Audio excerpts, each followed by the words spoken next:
아빠가 가정 세미나에 대해서 제가 잠깐 이야기하고 말씀을 나누겠습니다. 지난주에 첫 강의가 있었는데요. 많은 분들이 교회에 오셔서 또 유튜브로 그렇게 강의를 들으셨습니다.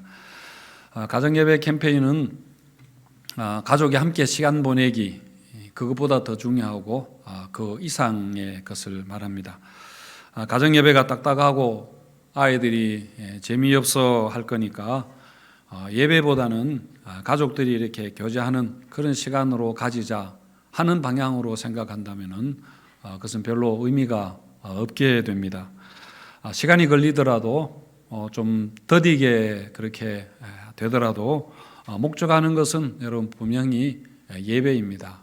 하나님을 예배하는 그런 가정이 되는 것입니다.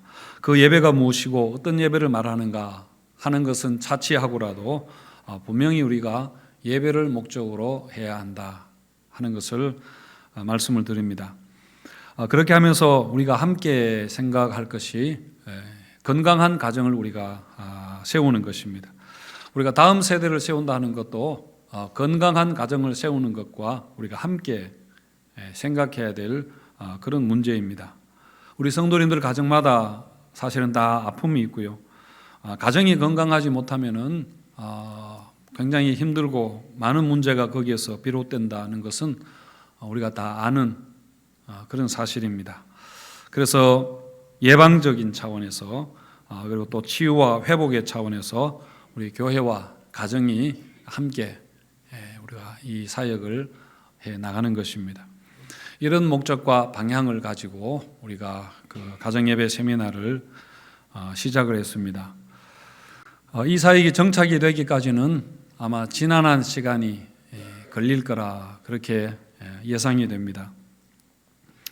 제가 한국에 와서 들었던 또 하나의 복음이 있다면은 바로 걸어야 산다.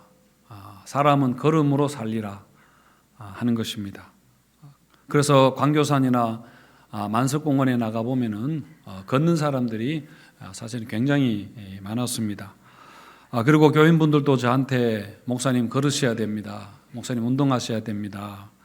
그렇게 전도하는 분들이 굉장히 많았습니다. 물론 저도 다 이해가 되고 머리로는 동의가 되는데 그거를 실천하는 게 사실 굉장히 쉽지 않았습니다. 너무 귀찮게 여겨지고 사실 시간도 없고 마음에 여유가 없어서 참 그렇게 하지 못했는데 하지만 지금은 그렇지 않습니다. 지금은 바뀌었습니다. 걸어야 산다는 게 진리라는 것을 제가 깨닫게 된 것이죠. 여러분 걸으면은 정말 몸과 마음이 좋아지는 것은 건강해지는 것은 여러분 틀림없는 사실입니다. 저는 그 시간에 유튜브 강의도 듣고 또 음악도 듣고 생각도 하고 기도도 하면서 나름대로 조금 과장해서 굉장히 즐겁게 그 시간을 보내고 있습니다. 원래 제 목표가 5,000보 걷기인데 제가 지금 열심히 그렇게 걷고 있습니다. 그래서 핸드폰을 항상 가지고 다닙니다. 이 걸음을 채우기 위해서. 그리고 저녁에 이렇게 침대에 누워서 이렇게 보잖아요. 목표에 조금 못 미치면은 이렇게 막 핸드폰을 흔들어서 목표를 채우기도 하고 그렇게 제가 열심히 하고 있습니다. 제가 이 말씀을 드리는 것은 가정예배를 세우는 것도 이것과 비슷하지 않는가 싶어서 말씀을 드리는 것입니다. 지금 가정예배를 드리자 그렇게 한다면은 아마 굉장히 갑작스럽다고 부담을 가지실 분들이 많을 텐데요. 운동 안 하던 사람들이 처음에 운동하려면은 굉장히 귀찮고 실천하는 게 그렇게 시간이 걸리는 것처럼 하지만 막상 시작하면은 굉장히 좋은 것이라 그렇게 믿습니다. 건강한 가정을 세우는 일에 또 자녀들의 그 신앙을 형성하는 것에 우리 신앙을 전수하는 일에 이게 가장 좋은 길이라면은 여러분 우리가 첫 걸음을 내어 디뎌야 하지 않겠습니까?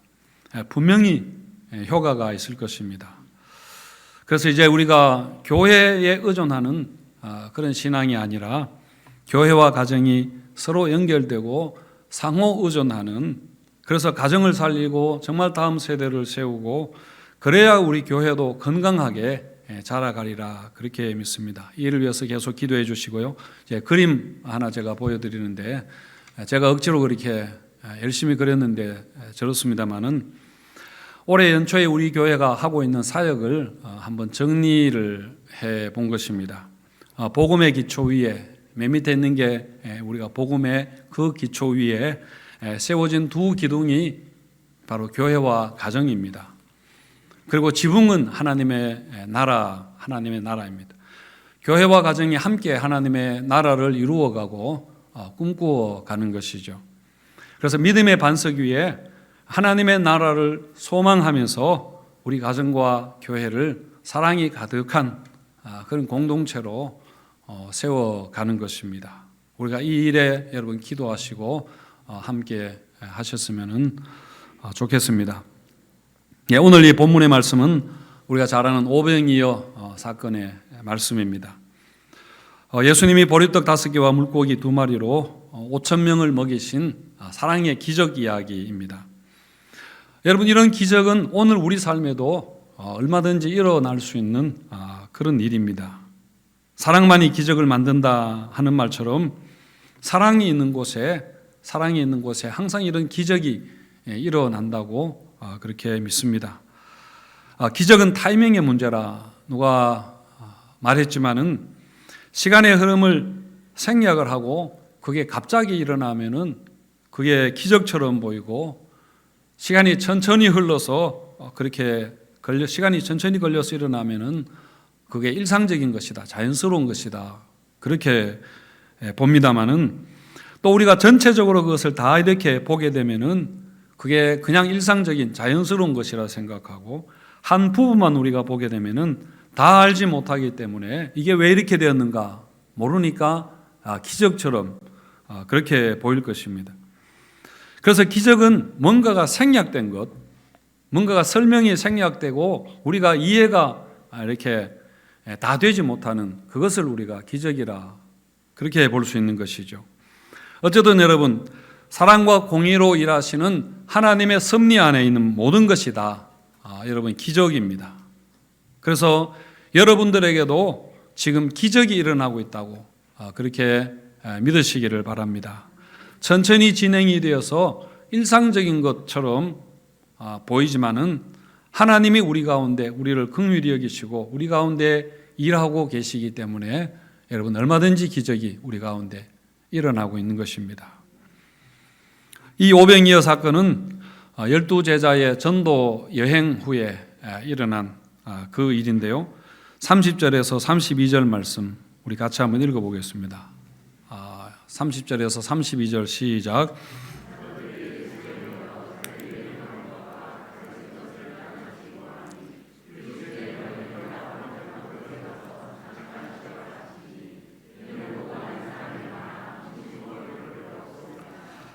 이에 배를 타고 따로 한적한 곳에 갈새 이렇게 하셨는데요.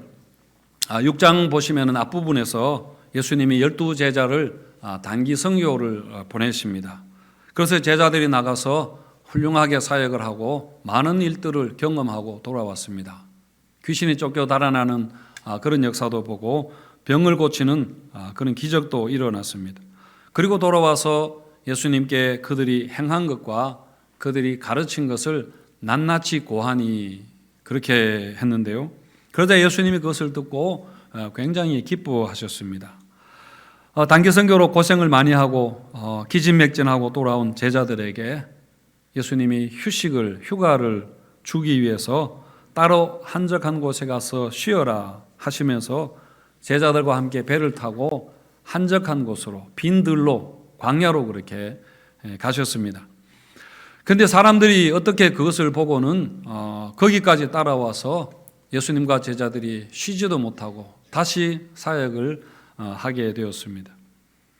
그래서 이 오병이어의 사건은 예수님이 제자들에게 안식을 주기 위해서 배려된 공간에서 일어났던 그런 기적의 이야기, 사랑의 이야기입니다. 예수님은 지친 제자들을 불쌍히 여기셔서 한적한 곳으로 가셨는데 거기까지 따라온 많은 사람들을 보고는 예수님은 또한 그들을 불쌍히, 그 사람들을 불쌍히 여기셔서 그들을 돌보시는 가운데 이 사건이 일어난 것이죠.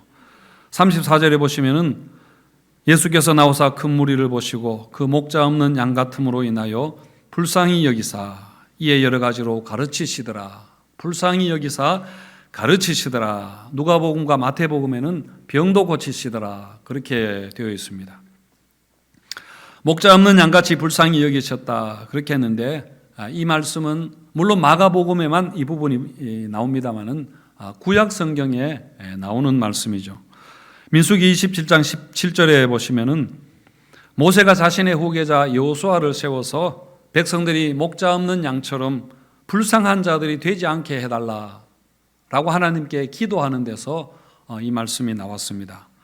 그리고 에스겔 34장에서는 하나님께서 목자 없는 양처럼 흩어져 방황하는 이스라엘에게 내 종 다윗이라는 충성스러운 한 목자를 세워서 백성들을 빈들에서 평안히 거하게 할 거라고 하는 그 예언하는 말씀 가운데 이 말씀이 나오고 있습니다. 그래서 여기에서 목자 없는 양 같아서 불쌍히 여기셨다 하는 그 말은 뭐냐면은 예수님이 바로 그 여호수아와 같은, 그리고 하나님의 종 다윗과 같은 그 목자, 그 한 목자라는 것을 암시하고 있는 것입니다. 불쌍히 여기는 백성들을 불쌍히, 제자들을 불쌍히 여기는 주님의 그 마음이 이런 기적을 일으키게 된 것입니다. 그리고 사실 여러분, 기적이라고 해봐야 허기진 사람들이 한 끼 배불리 먹는 그 정도였습니다. 배고픈 자가 먹는 것은 사실은 당연하게 생각되는데 우리는 그것을 기적이라 그렇게 부릅니다. 어떤 원리와 과정을 통해서 이런 일이 일어났는지, 그렇게 많은 사람들이 한꺼번에 먹게 되었는지 우리는 그 과정은, 그것은 생략되어서 알 수 없지만은, 그러나 분명한 것은 하나님이 그들을 불쌍히 여기셨기 때문에 이 일이 일어났다 하는 것은 분명한 사실입니다. 우리는 하나님이 굉장히 냉정하신 분으로 오해하기 쉬운데요. 성경은 하나님은 긍휼이 많으신 분이라, 긍휼이 많으신 분이라 그렇게 말씀을 합니다. 예수 그리스도를 죽은 자 가운데서 부활하게 하신 것도, 그래서 우리에게 산 소망이 있게 하신 것도 하나님의 많으신 긍휼 때문이라 그렇게 했습니다. 이처럼 하나님이 긍휼이 풍성하신 하나님이라 하는 것을 우리가 안다면은 지금도 여러분 그게 기적처럼 보이든지 아니면은 그냥 일상처럼 보이든지 간에 분명히 하나님이 우리 위해서 일하고 계시다는 것을 우리가 믿을 수 있습니다. 긍휼이 풍성하신, 우리를 돌보시는 그 하나님이시기 때문입니다. 그리고 우리도 이 그리스도의 사랑으로 우리가 서로 사랑하고 긍휼히 여기면은 이런 기적이 우리 가운데서도 일어날 수 있습니다. 우리가 여러분 따뜻한 말 한마디에 정말 죽어가던 사람이 살아날 수도 있는 것 아닙니까? 그리고 우리 교회가 반찬을 만들어서 이웃에게 나누어 주는 것도 여러분 바로 오병이어의 기적이 있는 것입니다. 이처럼 우리 교회가 사랑이 풍성해서 이런 오병이어의 기적이 일어나는 그 빈들, 그 광야가 되기를 축원드립니다.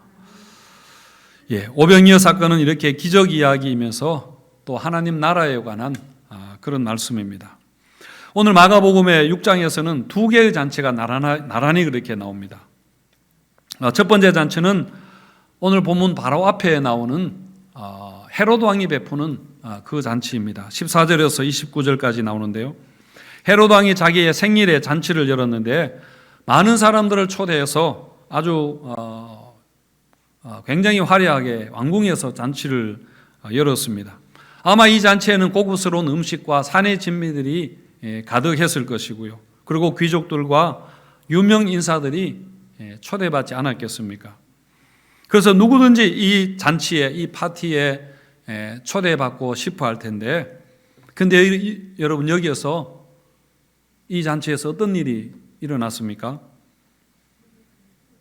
헤롯 왕이 감옥에 갇혀 있는 세례 요한을 끌어내어서 목 베어 죽이는 그런 끔찍한 일이 있었습니다. 굉장히 화려하지만은 그러나 육신의 향락과 방탕함과 그야말로 광란의 그런 잔치였습니다. 이 헤롯의 잔치에 곧이어 나오는 말씀이 바로 오병이어의 사건인데요. 이것은 예수님이 베푸는 그런 잔치입니다.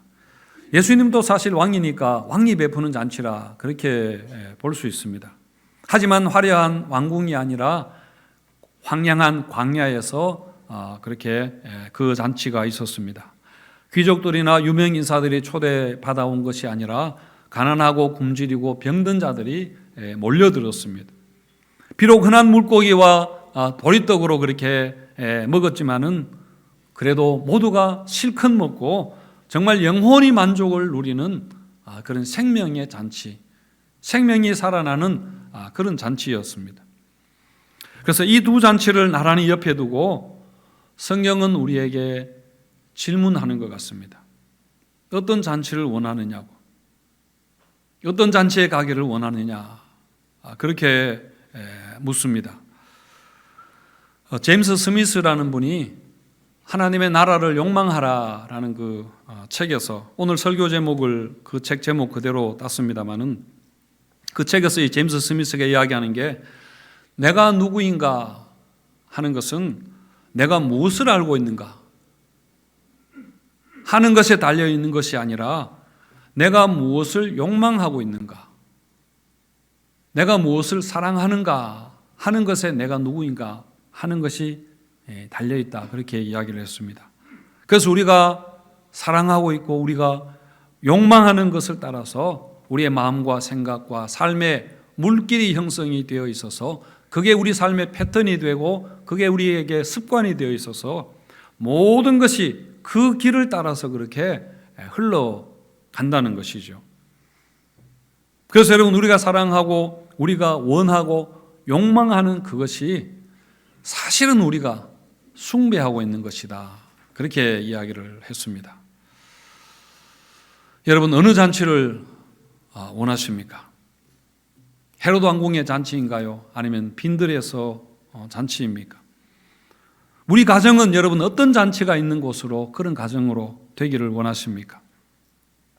심지어 광야에 나왔던 사람들조차도 몸은 거기에 나왔지만은 마음은 헤롯 왕궁에 가 있기도 했습니다. 마태복음 11장에 보시면은 예수님을 보기 위해서 광야에 나왔던 그 사람들에게 예수님이 말씀하시기를 너희는 무엇을 보려고 광야에 나왔느냐? 부드러운 비단 옷을 입은 사람들을 보러 왔느냐? 비단 옷을 입은 사람들은 왕궁에 있느니라, 그렇게 하셨습니다. 그러니까 사람들이 예수님에 대한 정보를 가지고 그렇게 지식을 가지고 있었지만은 그러나 그 마음에 욕망하는 것은, 그 마음에 진정으로 원하는 것은 바로 헤롯 왕궁이었습니다. 예수님에게 헤롯 왕과 같은 그 무엇을 기대하고 온 것이죠. 그래서 예수님은 그런 걸 원한다면은 왕궁에 가라, 그렇게 말씀하셨습니다. 여러분, 우리에게도 이런 질문을 해볼 수 있습니다. 무엇을 보려고 광야에 나왔느냐?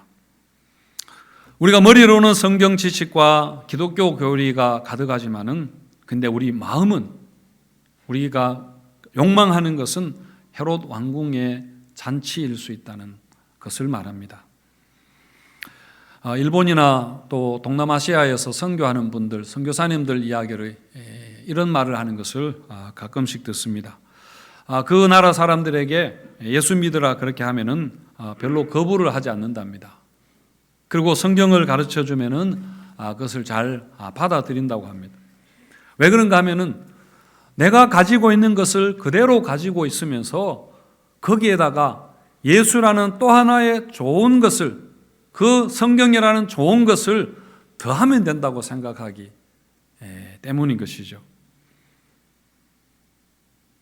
그래서 여러분, 우리가 예수 믿는다 하는 것은 뭐냐면은 우리가 원하는, 우리가 쇼핑하는 장바구니에 담겨 있는 원하는 여러 가지 목록 중에 고급지게 보이는, 비싸게 보이는 그 무엇이 아니라 그 모든 것들을 다 빼버리고 오직 예수 한 가지만, 예수 한 가지만 거기에 있게 하는 것입니다. 예수님은 그 장바구니에 심지어 집이나 아내나 부모나 형제나 자녀도 거기에서 빼야 한다고, 심지어는 목숨조차도 내려놓으라 그렇게 하셨습니다. 그래서 예수님은 아무것도 없는 빈들에서 오직 예수님만 보이는, 예수님만 그들과 함께 계실 때에 이 기적을 그렇게 보여주신 것입니다. 그래서 여러분, 우리 신앙이라는 것은 신학과 성경에 대한 정보가 아니라, 어떤 지식이 아니라 욕망이 무엇인가 하는 것의 문제입니다. 네가 무엇을 원하느냐 그렇게 물으시면은 나는 주님만을 원합니다. 주님만을 원합니다. 우리가 그렇게 고백할 수 있어야 됩니다. 여러분, 헤로드 왕궁이 우리 눈에 강렬하게 화려하게 그렇게 보이고 비단 옷을 입고 왕궁에 가는 사람들이 너무 멋있어 보이더라도 우리는 빈들로 갈 수 있어야 됩니다. 친척과 재물과 명예와 생명을 다 빼앗긴다 해도 나는 주님을 신뢰합니다. 나는 주님을 신뢰합니다 하며 주님을 따르는 그 빈들의 영성이 있으시기를 축원드립니다. 그래서 오늘 이 말씀은 우리에게 하나님의 나라를 소망하라 그렇게 말씀합니다. 예수님은 하나님 나라를 설명하실 때에 잔치라는 비유를 자주 사용을 하셨는데요, 이 오병이어의 사건도 하나님의 나라가 무엇인지를 보여주면서 우리에게 하나님 나라의 비전을 가지게 하는 말씀입니다.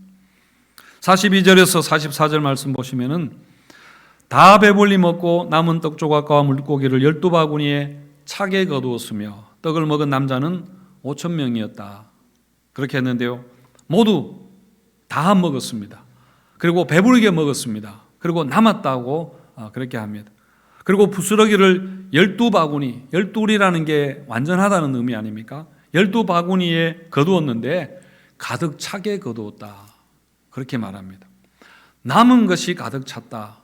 남은 것이 가득 찼다는 것도 가만히 생각해 보면 굉장히 좀 이상한 신기한 그런 표현입니다만은 하나님의 나라가 이와 같다 하는 것이죠. 하지만 여러분, 이 땅을 설명하는 말은 어떤 말입니까? 이 땅을 설명하는 것은 모자란다, 부족하다라는 것이죠. 누구는 먹고 누구는 배고프고 누구는 남고 누구는 또 모자라는 것이 바로 이 세상입니다. 그래서 서로 가지려고 하고 그리고 경쟁하고 죽이고 그렇게 하는 것이죠. 그러면서도 계속해서 배가 고프고 계속 부족하고 계속 허기진 것이 이 세상입니다. 그래서 계속 불안합니다. 그리고 염려하고 그런 것이죠. 하지만 하나님의 나라는 그렇지 않습니다. 여호와가 나의 목자시니 내게 부족함이 없습니다. 내 잔이 넘치나이다. 여호와의 선하심과 인자하심이 반드시 나를 따르리니 내가 여호와의 집에 영원히 살리로다. 그것이 바로 하나님의 나라를 설명하는 그런 시편의 말씀입니다. 그래서 여러분, 우리도 헤롯 왕궁을 부러워하는 것이 아니라 우리가 하나님의 나라를 소망해야 됩니다. 여러분, 여기에 우리 신앙과 삶의 의미와 목적이 있습니다. 우리가 예수 잘 믿으려고 하는 여러분 궁극적인, 우리가 열심히 사는 궁극적인 목적이 여러분 무엇입니까? 우리가 비단 옷을 입고 헤롯 왕궁 같은 곳에 초대받아 가는 것, 그게 아니지 않습니까? 우리가 예수 믿는 것이 종교적인 만족을 얻고 삶의 문제를 해결하고 병을 고치고 심리적인 위로를 받고 이런 뭔가 육신적인 욕망을 위해서 우리가 예수 믿는 게 여러분 아니지 않습니까? 물론 이런 것들 우리에게 필요한 것이지만은, 그러나 이것이 우리의 궁극적인 신앙과 삶의 목적은 아니라는 것입니다. 여러분, 우리는 하나님의 나라를 꿈꾸는 자들입니다. 우리가 욕망하는 것은, 우리가 갈망하는 것은 여러분 하나님 나라입니다. 하나님의 통치가 실현되는 이 세상을 꿈꾸는 것이 바로 우리 하나님 나라의 백성들입니다. 하나님이 다스리면은 정말 진정한 샬롬, 평화와 안식이 있기 때문입니다. 그래서 예수님이 우리에게 무엇을 기도하라 하셨나요? 이름이 거룩히 여김을 받으시오며 하나님의 나라가 임하시오며 뜻이 하늘에서 이루어진 것 같이 이 땅 가운데 그 하나님 나라 가운데 하나님의 뜻이 이루어지리다 라고 기도하라고 했습니다. 그러면서 하신 말씀이 뭐냐면은 일용할 양식을 주옵소서 하라 그렇게 했습니다. 광야에서도 만나와 메추라기로 먹이셨던 그 하나님이신데 빈들에서도 오병이어로 먹이셨던 그 하나님이신데 왜 하나님이 지금 하나님의 자녀들, 하나님의 백성을 먹이지 못하겠느냐. 그래서 하신 말씀이 아무것도 염려하지 말아라. 너희는 그저 하나님의 나라와 그 의를 구하라. 그 뜻을 구하라. 그리하면 아버지 되시는 선한 목자 되시는 하나님이, 왕 되시는 하나님이 모든 것을 더해 주시리라. 그렇게 하셨습니다. 사랑하는 성도 여러분, 이 하나님의 나라가 우리 성도님들 가정에 임하기를 바랍니다. 그래서 하나님이 다스리는 그런 가정이 되기를 바랍니다. 그리고 이 땅에도 하나님의 다스림이 있어야 됩니다. 이를 위해서 하나님이 이 땅에 교회를 세우시고 우리에게 사명을 주신 것 아닙니까? 그래서 우리가 이 사명 알고 정말 하나님의 나라를 욕망하고 꿈꾸는 그런 하나님 나라의 백성들이 되시기를 주님의 이름으로 축원드립니다.